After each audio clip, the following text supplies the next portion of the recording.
तस् भगवतो अरहतो सम्मा सम्बुद्धस्स। साधु साधु साधु। श्रद्धावान उपासक उपासिकागण, ये जो पुण्य करना है ये बड़ा अद्भुत है। भगवान ने पुण्य को सुख का दूसरा नाम कहा है। आप और हम सब पुण्य की अपेक्षा करनी चाहिए, क्योंकि हम सभी को पुण्य बहुत प्रिय है। सुख जो है हमें प्रिय है। भगवान ने कहा है ना, सुखम सेतम भिक्खवे इत्थम कांतम मनापम।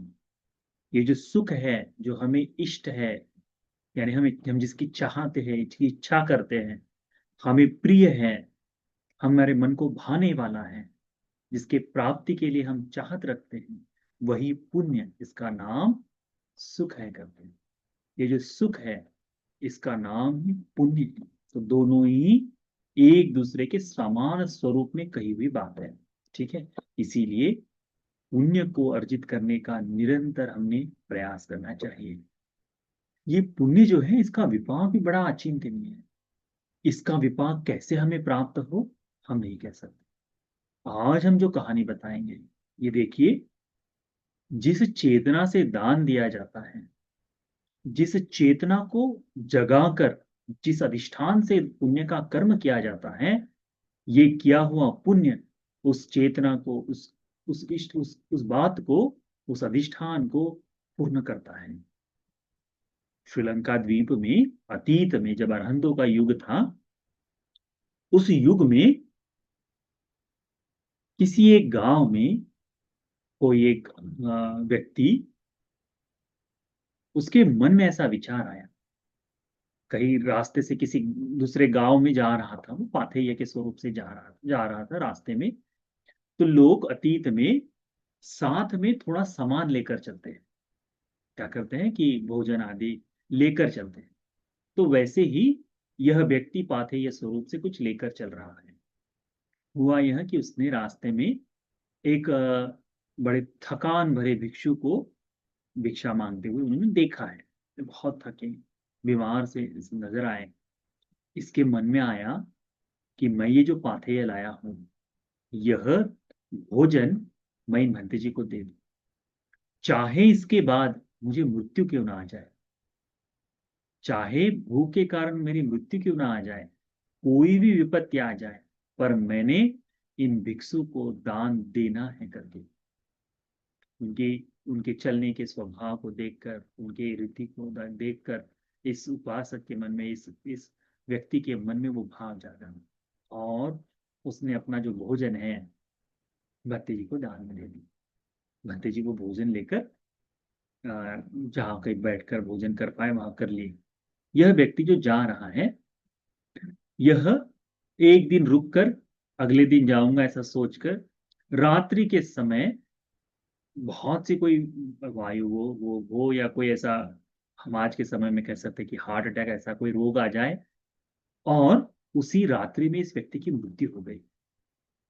देखो, हम नहीं जानते ना मृत्यु का समय, परंतु किसी दिन हमसे ऐसा पुण्य हो जाए और मृत्यु हो जाए, तो वह किया हुआ पुण्य व्यर्थ नहीं होगा।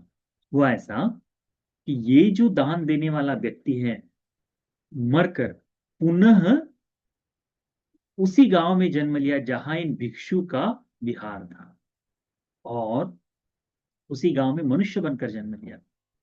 देखने में बहुत सुंदर, विनम्र, शांत स्वभाव से व्यक्ति, देखने में, जीवन जीने में, विहार के प्रति, धर्म के प्रति बड़ा ही विनम्र भाव, भिक्षु संघ के साथ बातचीत, गौरव के साथ उनका आचरण, ये सारी चीजें उस बालक में उससे आगे क्यों। दान देते समय भिक्षुओं को, संघ को मूल करके, यह भोजन चाहे मेरी मृत्यु आ जाए तब भी यह भंते जी को यह भोजन मैं दान दूं। इतने, यानी जीवन का परित्याग कर कर, जीवन की इच्छा को छोड़कर, उस भाव को त्याग कर उन्होंने ये भोजन का दान दिया था, जिसके विपाक स्वरूप में इस तरह से ये संपूर्ण विनम्रता का भाव उनको पाया।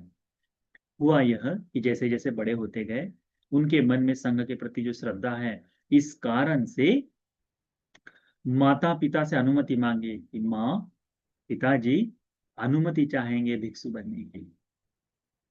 आज के जैसे नहीं, अतीत में भिक्षु बनना सम्मान की बात होती थी। भिक्षु बनना बहुत गौरव की बात होती थी। सम्राट अशोक ने 84,000 स्तूप दान दिए। इसके बाद मुगलिपुत्र तिस्सभंदे जी को पूछा कि मुझे क्या इस संघ में ज्ञातित्व मिलेगा, क्या मैं इस भगवान के बुद्ध शासन का हिस्सेदार हूं? वह कहते हैं नहीं, जब तक तुम्हारा पुत्र या पुत्री संघ में प्रवज्जित न हो तब तक ज्ञाति नहीं समझा जाता। तो महेंद्र बनते, महेंद्र को और संघमित्रा को दोनों को प्रवज्ञा दिलाई, बुद्ध शासन का ज्ञातित्व पाया। सम्राट अशोक भी पुत्र के प्रवज्जित होने के कारण ही 2 जन्मों के भीतर भीतर, 3 जन्मों के भीतर भीतर अरहत्व को बोध कर पाए। यदि नहीं होता तो किए हुए अकुशल स्वरूप से, किए हुए पुण्य के स्वरूप से संसार का चक्र और बढ़ते जाता। परंतु पुत्र प्रवजित हुआ, अरहंत हो गया। तो ये माता पिता है, इन धर्म को जानते हैं कि बुद्ध शासन में प्रवजित होना कितना लाभ की बात है, कितने गौरव की बात है उसको। और इस प्रवज्ञा को देखकर उन्होंने अपने पुत्र को दान दे दिया, तो बंदे जी को दान दिया। ये बालक बंदे जी के विहार में रहकर धीरे धीरे धीरे अरब का अभ्यास अध्ययन करते रहा। ये जो गुरु भंते जी थे, जिनको इन्होंने अतीत के जीवन में भोजन दान दिया था, ये अरहंत थे, अरहंत भिक्षु। उन्हीं के पास, जिनको वो भूख से, जो भूखे थे भंते जी, थके हुए दिख रहे थे, जिनको भोजन दिया, वे ही भिक्षु इसके उपाध्याय, आचार्य उपाध्याय, उन्हीं से चीवर धारण किया। और हुआ ऐसा कि जिस दिन से चीवर को ग्रहण किया है, सीलवान बनकर धर्म का पालन किया है, यह भिक्षु जहां जब तक जीवन जिए, कभी भी, कहीं भी, चाहे दुनिया के किसी भी छोर में चले जाएं, भोजन से कीमत ना आए, भोजन से कमी नहीं आई, क्योंकि मरते समय अधिष्ठान था, चाहे मृत्यु हो जाए, ये संघ को ध्यान दो और जीवन में कभी भूखा न रहने का मौका।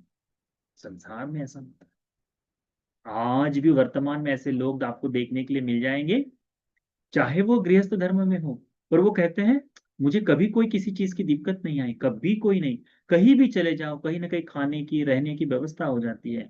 यहाँ तक कि जंगलों में भी चले जाओ, वहां भी उन्हें कोई ना कोई खाना दे ही देता है। ऐसे लोग हैं आज भी वर्तमान में। परंतु लोगों को मालूम नहीं कि ये किस पुण्य के बल से है, क्योंकि अतीत का जन्म नहीं मालूम। परंतु ये ऐसी कथाएं हमें क्या बताती है कि हाँ, ये किया हुआ पुण्य बड़ा लाभ देता है। हुआ ऐसा कि ये भिक्षु धीरे धीरे बड़े होते गए और स्वयं भी अरहत्व को बोध कर गए। इन भिक्षु की कल्याण कीर्ति चारों दिशाओं में फैली कि ये जो भंते जी है वो कहीं पे भी चले जाए, उन्हें कभी भी भूख से बाधा नहीं मिलती।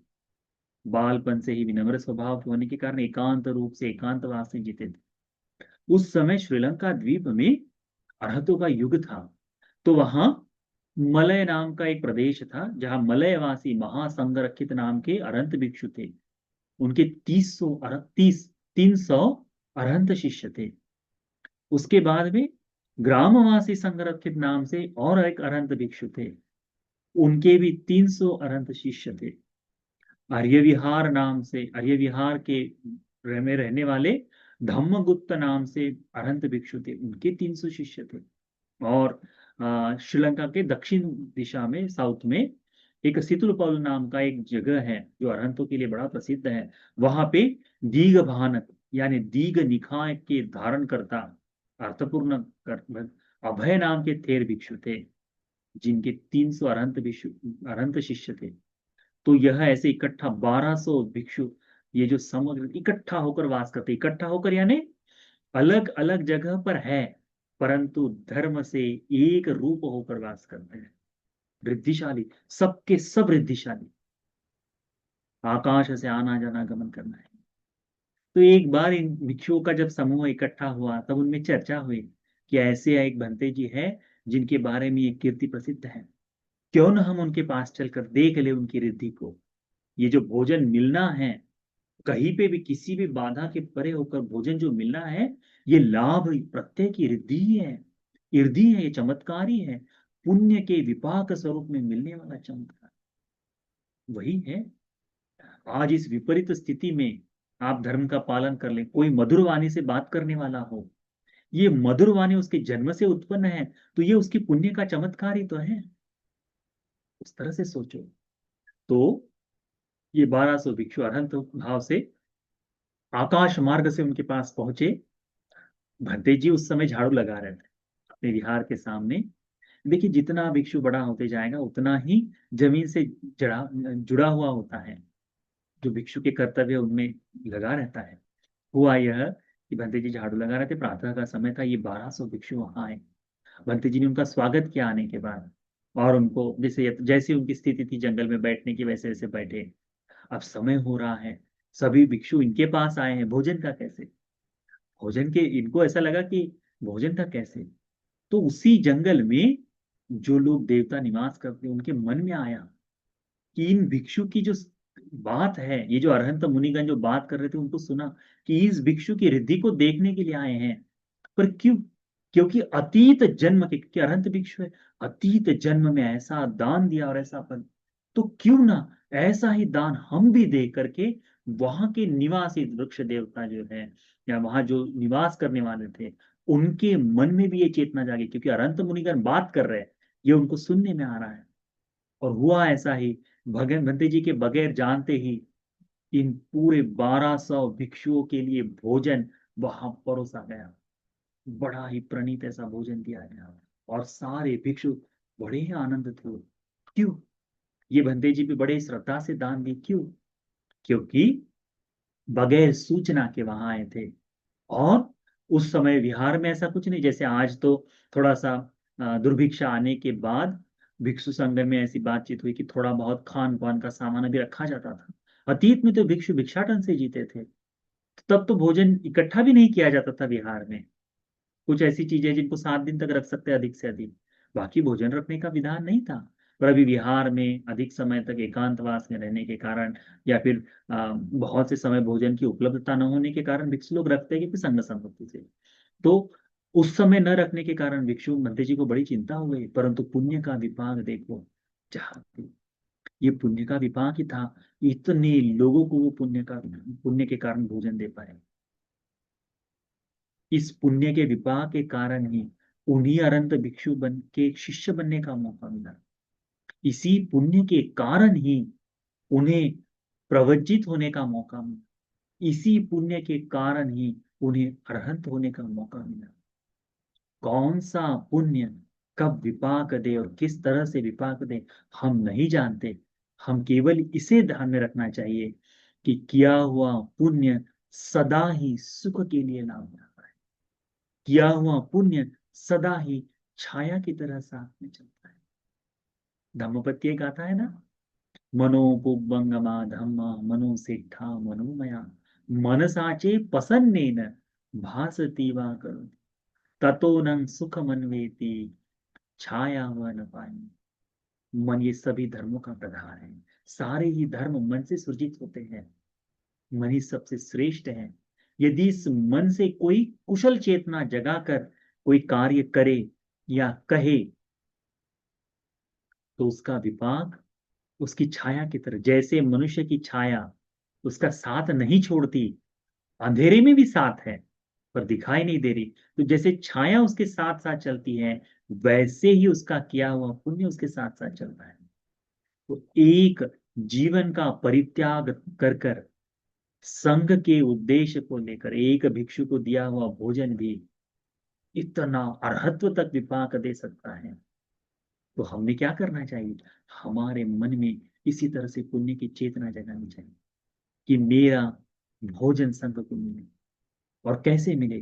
कि मेरे मन में उत्तम निर्वाण के को पाने की, उसको बोध करने की चेतना से मिले। अपने जीवन में मिलने वाले लाभ लाभ को त्याग कर केवल धर्म का चिंतन कर कर भी एक आधा दिया हुआ दान बड़ा श्रेष्ठ होगा। इसीलिए जब आपके पास है तब दान दो, पर जब आपके पास कुछ नहीं है, तब भी दान की चेतना जगाकर यथासंभव दान देने की कोशिश करो। ये दान का विभाग बता नहीं सकते, कब किस रूप में कैसे सुख से हमारे साथ में है। ये पुण्य की महिमा बड़ी सुंदर है। इस पुण्य की महिमा का अपने मन में चिंतन करो। जिस तरह से भंते जी को ये पुण्य अरहत्व के लिए लाभ में आया, उसी तरह से हमने भी अपने मन में श्रद्धा जगानी चाहिए। त्रिरत्न के प्रति श्रद्धा जगाकर भगवान बुद्ध जी के पश्चात काल में ये जो धर्म जागा है, भगवान बुद्ध जी के परिनिर्वाण के बाद में ये जो पुण्य जागृत किया है और इस तरह से विपाक दिया है, वैसे आज भी ये पुण्य हमें विपाक दे सकता है। तो ये पुण्य की महिमा की कथा आप सभी को धर्म को बोध करने के लिए, पुण्य का एकांत रूप से आपके मन में विचार जागने के लिए, पुण्य के अनुसार जीवन जीते हुए निर्वाण सुख को पाने के लिए ये धर्म का उपदेश उपकारी हो जाए। साधु साधु साधु। किया हुआ सारा पुण्य आज दिवस दिन भर शील का पालन करते हुए, सुबह का ध्यान, शील का धारण करना, संध्या की धर्मदेशना, दिन भर में धर्म का श्रवण, दान आदि से और धर्म के श्रवण से अभी जो साधना करेंगे, तो ये जितना सकल पुण्य है, ये सारा पुण्य अनुमोदन करेंगे। सभी पुण्य का एक देवता को, इष्ट देवता को, सभी पुण्य का एक देवता इस पुण्य का अनुमोदन करे, उनका दिव्यायु सुवर्ण सुख बल में वृद्धि हो जाए। आपके पुण्य को अनुमोदन कर वे आनंदित होकर उनके धर्म की अनुकंपा आप पर बनी रहे। उन देवताओं को इस बुद्ध शासन में धर्म के बोध के लिए पुण्य उपकारी हो जाए। साधु साधु। क्या हुआ सारा पुण्य सभी कालातीत ज्ञातियों को मिले। इस पुण्य के बल से उनका परलोक का जीवन सुख से सुखमय हो जाए, संसार के दुख से मुक्त होने का भाग्य मिल जाए। साधु साधु साधु। किया हुआ सारा पुण्य गुरु भंते जी को देते हैं। हमारे आश्रम में रहने वाले सभी भंते जी लोग, देश में रहने वाले, दुनिया में रहने वाले सभी भंते जी लोगों को देते हैं। अनागारिक भिक्षुनियों को भी देते हैं। ये सारा पुण्य उन सभी को बगैर किसी बाधा के, बगैर किसी पीड़ा के धर्म का जीवन जीते हुए निर्वाण के मार्ग पर चलकर धर्म को बोध कर लेने के लिए पुण्य उपकारी हो जाए। साधु साधु साधु।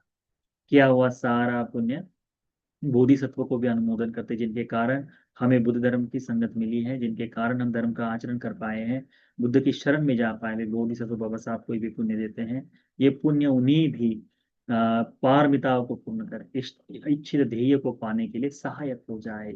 साधु साधु साधु। जो लोग बुद्ध शासन के लिए दान आदि से सेवा कर रहे हैं, धर्म श्रवण आदि से सेवा कर रहे हैं, इस परियति पर जुड़े रहकर धर्म के साथ में जी रहे हैं, इस परियति धम्मा को चलाने के लिए जो लोग सहायता कर रहे हैं, उन सभी को ये पुण्य देते हैं। आप धर्म श्रवण कर रहे हैं तो आपको, आपके परिवार के सभी सदस्य, ज्ञातिगण, हितैषी मित्र, सबको ये पुण्य देते हैं।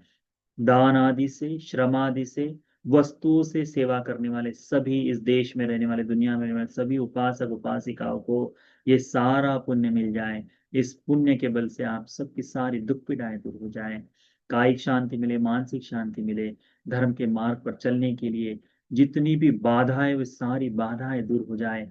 कल्याण मित्र के आश्रय में बुद्ध बल से, धम्म बल से, संघ बल से किए हुए पुण्य के अनुभव से आप सभी को उत्तम चार आर्य सत्य को बोध करने के लिए यह पुण्य उपकारक धर्म हो जाए। ठीक है।